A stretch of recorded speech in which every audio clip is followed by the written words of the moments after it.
morning 12th standard students. Today we are going to continue with the bill of exchange, but some new concept is there, that is called noting charges. Noting charges का मतलब क्या होता है? जैसे for example drawer जब bill dishonour करता है तो उसको कुछ चार्जेस पे करने पड़ते हैं. वो भी किसको पे करने पड़ते हैं? Notary public. Notary public means it is the one of the बोल सकते हैं officers appointed by government to see about the transaction of bill of exchange.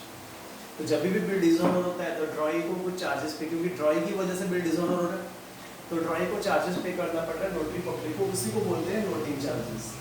Is this clear?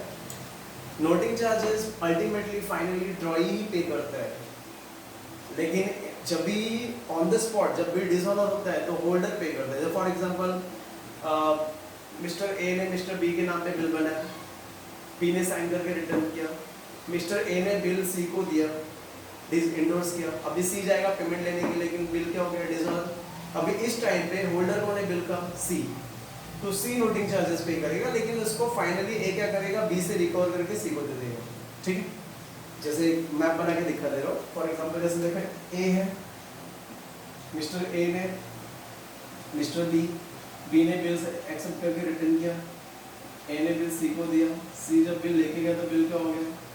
Dishonour. इस टाइम पे होल्डर कौन है? सी. तो नोटिंग चार्जेस सी पे करेगा, यहाँ पे दिख रहा है नोटिंग चार्जेस सी पे करेगा, लेकिन रिकवर किससे होगा? बी से.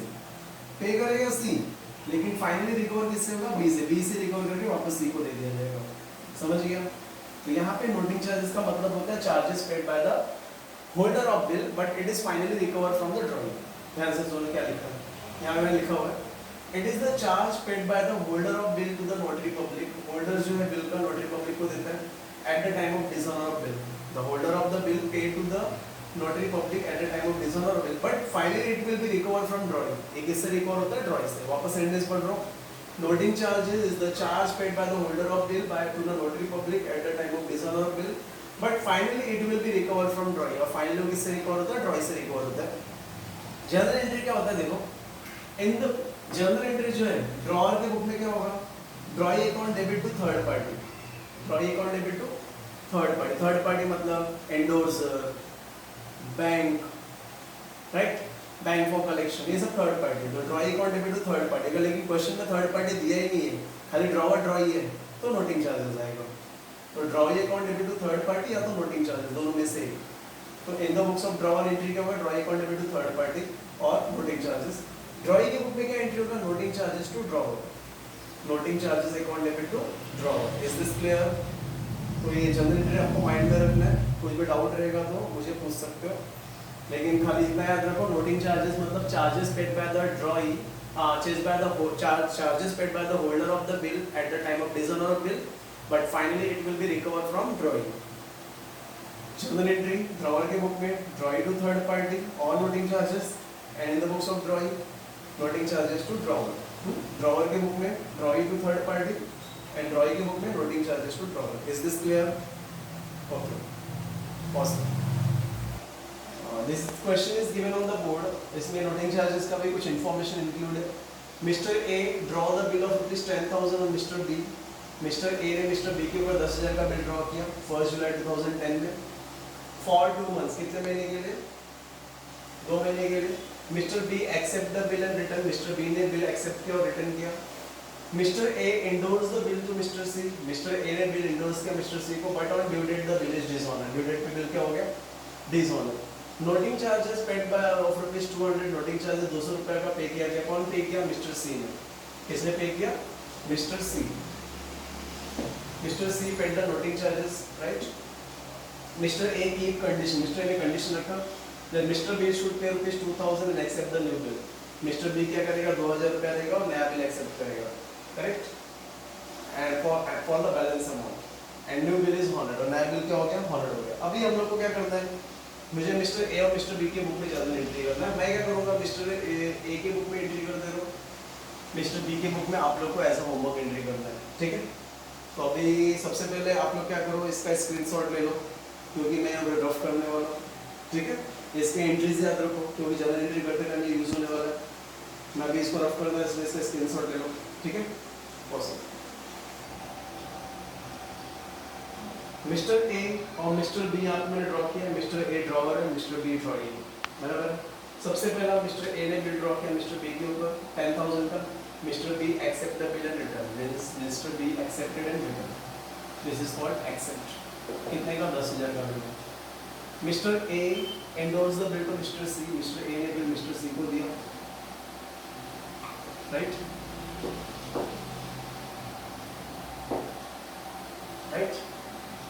But on due date bill is dishonour, Mister C जब बिल लेके गया तो बिल क्या होगा? डिसऑनर, ठीक है। इसमें नोटिंग चार्जेस पे हो रहे हैं, नोटिंग चार्जेस को हम लोग याद रखने के लिए खाली नोटिंग चार्जेस लिखते हैं। नोटिंग चार्ज कितना पे? 200 रुपये।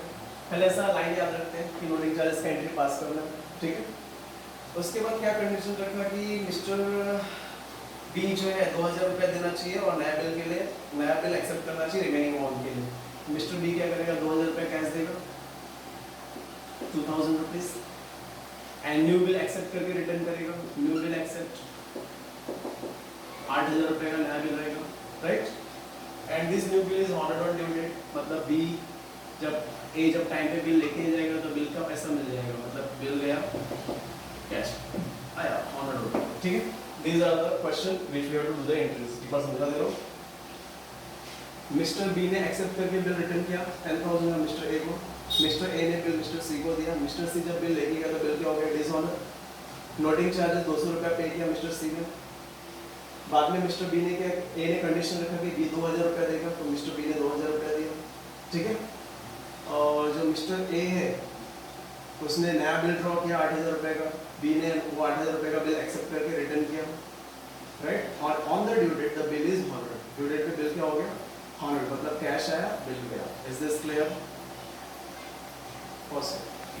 नाउ मैंने फॉर्मेट यहाँ पे ड्रॉ किया है, अपने को मिस्टर ए की बुक में एंट्री करना है, राइट।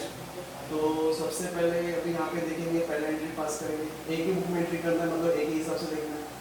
बिल आ रहा है, बी दे रहा है, एंट्री आएगा bill account debit to B, तो first entry bill receivable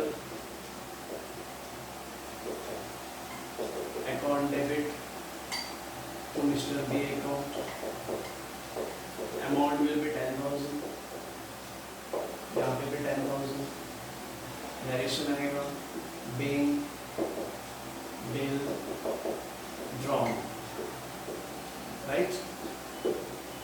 date डालते हैं क्योंकि डेट अपने को दिया है क्वेश्चन में, 2010 का साल है और डेट है 1 जुलाई, ठीक है। डेट 1 जुलाई 2010 का साल है। Second entry bill accepted and return हो गया। अब सेकेंड एंट्री आएगा, बिल इंडोर्स किया मिस्टर सी को, मतलब मिस्टर सी को बिल दिया, तो बिल जा रहा है, सी ले रहा है, C is receiver, C debit, bill जा रहा है, बिल क्रेडिट, तो एंट्री आएगा C account debit to bill. Date will be same, Mister C account debit to bill receivable account, amount will be same 10,000, narration being bill indoors. Next,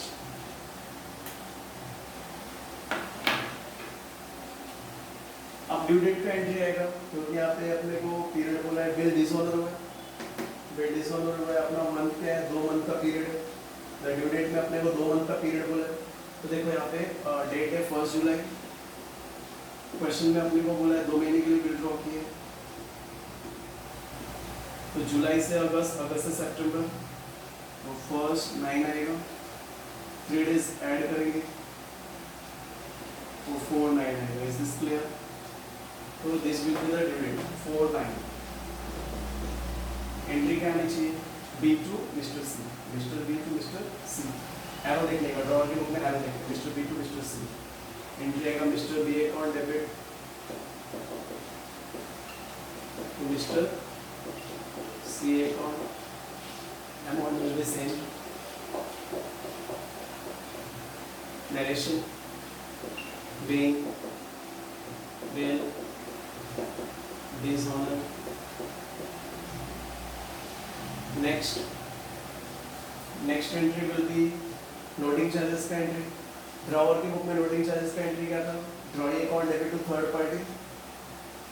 आप लोगों को पहले जो स्क्रीन दिखा था उसमें याद रहना चाहिए, स्क्रीन को मैंने नोट डाउन करने के लिए बोला था। ड्रॉइंग की बुक में ड्रॉवर की बुक में नोटिंग चार्जेस का एंट्री होता है drawing account debit to third party. और थर्ड पार्टी जैसे ये पार्टी नहीं होती तो drawing account debit to noting charges होता था, लेकिन थर्ड पार्टी है इसलिए ड्रॉइंग के बुक में नोटिंग चार्जेस का एंट्री होगा mister B account debit to mister C. Mister C is the third party, mister B account debit to mister C. Is this clear? तो ड्रॉइंग नोटिंग चार्जेस का entry भी same, mister B account debit to mister C account. Noting charges कितना 200, narration आएगा being noting charges charged. Is this clear? Being noting charges charged. Next, noting charges charged. तो समझ में आया? तो यहाँ पे drawing account debit to third party हो, drawing account debit to third party, being noting charges charge. Next entry, cash आ रहा है, बी दे रहे, बी मिस्टर बी दे रहे हैं, cash debit to mister B, date will be same, cash account debit to mister B account, cash account debit to mister B account. Amount will be कितना दे रहे हैं, 2000 रुपीज दे रहे हैं, तो कैश अकाउंट डेबिट 2000 रुपये, मिस्टर बी अकाउंट क्रेडिट 2000 रुपये। Narration आएगी being part amount paid, sorry paid नहीं आएगा, रिसीव्ड आएगा क्योंकि ड्रॉवर रिसीव कर रहा है, being part amount received. Next entry, अब नए बिल का एंट्री, बिल आ रहा है मिस्टर बी दे रहा है तो एंट्री बिल भी सेम, बिल आ रहा है बिल डेबिट, मिस्टर बी दे रहा है mister credit, bill receivable account debit,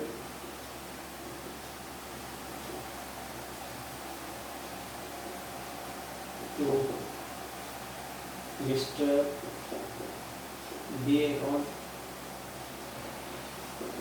amount कितना रहेगा, 8000 रहेगा, 10,000 में से 2000 दे दिया तो बचा कितना, 8000। Being new bill drawn.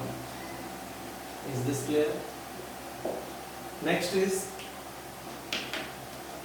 Cash आ रहा है बिल जा रहा है, एक ही बुक पे करना है, कैश आ रहा है बिल जा रहा है, रेंटल एंट्री क्या होगा, cash account debit to bill account. ठीक है, लास्ट एंट्री में यहाँ पे नीचे जगह यहाँ पे कर देता हूँ, राइट, और यहाँ पे मैं कॉलम ड्रॉप कर दे रहा हूँ। लास्ट एंट्री हम लोग यहाँ पे कर दे रहे हैं। अब लेकिन अपने को ड्यू डेट आएगा 4 जुलाई है, ठीक है, 4 सितंबर दिया डेट, डेट इज 4 सितंबर। अपने को भी क्वेश्चन में एक्चुअली मैंने गलती से नया बिल कितने महीने का बना वो दिया नहीं है, तो हम लोग सब मैं क्वेश्चन थोड़ा चेंज कर देता हूँ, accept the new bill for balance amount for 1 month लेते हैं, ठीक है। यहाँ पे कितने महीने की लेते हैं, फॉर 1 मंथ। यहाँ पे मैंने कुछ लिखा नहीं है तो इसको हम लोग ऐड कर लेते हैं, फॉर 1 मंथ, मतलब नया बिल जो बना हुआ 1 महीने के लिए बना है, तो 1 महीने के हिसाब से ड्यू डेट क्या होना चाहिए, 4 सितंबर डेट है, 1 मंथ के बाद क्या होगा, 4 अक्टूबर होगा, 3 डेज ग्रेस जोड़ दो, 3 डेज ग्रेस, तो 3 डेज ग्रेस जोड़ेंगे तो क्या आएगा 7 अक्टूबर, मतलब जो ड्यू डेट आएगा वो आएगा 7, 8, 10, ठीक है। क्या आ रहा है, कैश आ रहा है, बिल जा रहा है, एंट्री आएगा cash account debit to mister, sorry bill जा रहा है, बिल रिसीव है। Is this clear? Cash account debit to bill receivable account. Amount will be 8,000. मैंने 2 अमाउंट नहीं किया, 8,000 इधर आएगा डेबिट में और 8,000 आएगा क्रेडिट। नरेशन आएगा bill honoured. Is this clear? तो एक बार मैं एंट्री समझा दे रहा हूँ, वापस देखो। पहला बिल आ रहा है, बी दे रहे हैं तो bill mister bill receivable account debit to mister B account 1 जुलाई का data being bill drawn. Bill जा रहा है सी ले रहा है तो mister C account debit to bill receivable being bill endorse 1000 10,000 next dishonour हुआ एरो देखने का mister B to mister C account debit to mister C 10,000 rupees being bill dishonour. Noting charges drawer के book में entry क्या होता है drawing to third party तो Mister B account debit to mister C drawing to third party mister B to mister C 200 cash आ रहा है mister B दे रहे हैं तो cash to mister B 2000 being part amount received. बाद में न्यू बिल ड्रॉन नया बिल आ रहा है मिस्टर बी दे रहे हैं तो bill receivable to mister B 8,000 rupees. Last entry bill जा रहा है कैश आ रहा है तो कैश आ रहा है कैश डेबिट और बिल जा रहा है बिल क्रेडिट तो cash account debit to bill receivable 8,000 being bill 100। Is this clear? Due date calculation करना नहीं भूलने का जितनी बार भी बिल डिसऑनर होता है या बिल हॉनर्ड होता है उस टाइम पे बिल का एंट्री बिल का ड्यू डेट फाइंड आउट करना जरूरी है। पहले देखो 1 जुलाई था बिल डिसऑनर हुआ तो 1 जुलाई में मैंने 2 महीने का बिल था तो 2 महीने ऐड किया 1 सितंबर को उसमें 3 दिन जोड़ा 4 सितंबर हो गया। फिर लास्ट एंट्री में बिल हॉनर्ड हुआ तो उस टाइम पे भी बिल का ड्यू डेट निकाला 4 जुलाई 4 सितंबर को राइट 4 सितंबर का डेट है 1 महीना मैंने क्वेश्चन में चेंज किया 1 महीने के लिए तो 4 सितंबर में 1 महीना ऐड किया तो 4 अक्टूबर होता है 3 दिन फ्रेश जोड़ा तो 7 अक्टूबर। तो हमेशा याद रखो ड्यू डेट जो है डिसऑनर के टाइम पे या हॉनर्ड के टाइम पे कैलकुलेशन करना पड़ता है याद रखो। तो आई होप आपको ये एंट्री समझ में आ गई। हाँ एक चीज याद रखना ड्राइंग की बुक में जब एंट्री करोगे ड्राइंग की बुक में ये एंट्री करोगे ये नो एंट्री रहेगा ये भी एंट्री करोगे। नोटिंग चार्जेस का एंट्री क्या करोगे नोटिंग चार्जेस का एंट्री ड्राइंग की बुक में क्या होगा तो नोटिंग चार्जेस का एंट्री ड्राइंग की बुक में होगा drawer to noting charges sorry noting charges account debit to drawer. मैंने ऑलरेडी एंट्री आपको बताया था noting charges account debit to drawer मतलब नोटिंग चार्जेस अकाउंट डेबिट हो जाएगा और मिस्टर ए अकाउंट क्रेडिट हो जाएगा। तो ड्राइंग की बुक में खाली एंट्री याद रखो नोटिंग चार्जेस अकाउंट डेबिट खाली किसका बताओ ना नोटिंग चार्जेस का एंट्री बताओ नोटिंग चार्जेस का एंट्री ड्रॉवर की बुक में क्या होगा noting charges account debit to drawer account. Is this clear? फिर भी कुछ डाउट होगा तो आप लोग व्हाट्सएप पे मैसेज भेजें मैं आप लोग को आंसर दे दूँगा। तो मैंने ड्रॉवर के बुक में एंट्री किया हुआ है आप लोगों को मिस्टर बी के बुक में एंट्री करना है as a homework. If any doubt is there please ask. Thank you have a great day.